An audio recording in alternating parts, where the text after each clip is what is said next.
Hello guys! ఈరోజు జరగబోయే sunrise Hyderabad అలాగే రాజస్థాన్ రాయల్స్ మ్యాచ్‌లో రాజస్థాన్‌కి గెలవడానికి ఎక్కువ ఛాన్స్‌లయితే ఉన్నాయి. సో, మీరనొచ్చు ఈ మ్యాచ్ హైదరాబాద్‌లో ఉప్పల్ స్టేడియం జరుగుతుంది కదా!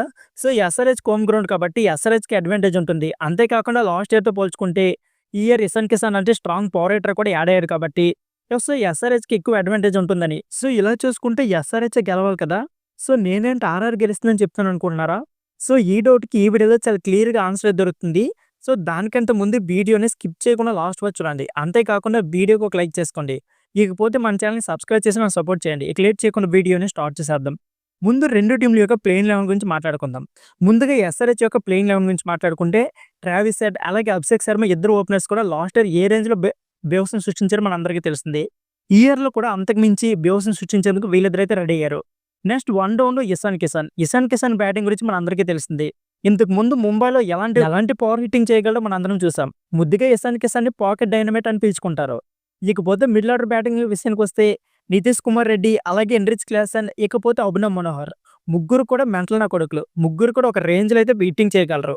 ఇక నెక్స్ట్ బౌలింగ్ విషయానికొస్తే ప్యాట్ కమిన్స్, అలాగే మహమ్మద్ షమి, ఇకపోతే హర్షిత్ రాణా, రాహుల్ చహర్, అలాగే జంపా. ఇకపోతే ఎస్ఆర్‌హెచ్ యొక్క బ్యాటింగ్ అలాగే బౌలింగ్ రెండిట్లో కూడా ఎక్కడ రాజీ పడాల్సిన అవసరం లేదు. ఇకపోతే ఫాస్ట్ బౌలింగ్ విషయంలో ప్యాట్ కమిన్స్, మహమ్మద్ షమి, అలాగే హర్షల్ పటేల్ ఉన్నారు. ఇక స్పిన్ డిపార్ట్మెంట్‌లో రాహుల్ చహర్, అలాగే Zampa.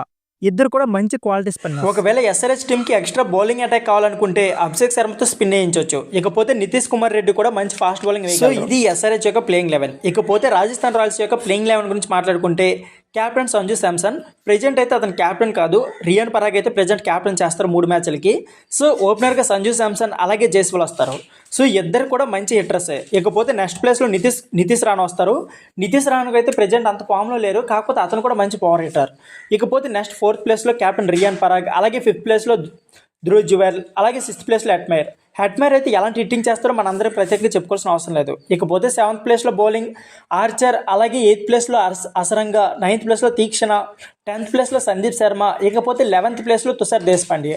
So RR bowling attacking అలాగే బ్యాటింగ్ అటాకింగ్ రెండు చూసుకున్నా సరే ఎస్ఆర్హెచ్కి ఏమాత్రం తీసిపోకుండా ఉన్నాయి. ఇకపోతే ఎస్ఆర్హెచ్ కంటే ఆర్ఆర్కి అంత మంచి ఎక్స్పీరియన్స్ అయితే లేదు. సో ఈ రెండు టీముల్ని కంపేర్ చేసి చూసుకుంటే మాత్రం ఆల్మోస్ట్ ఈక్వల్ స్ట్రెంత్ అయితే ఉంది.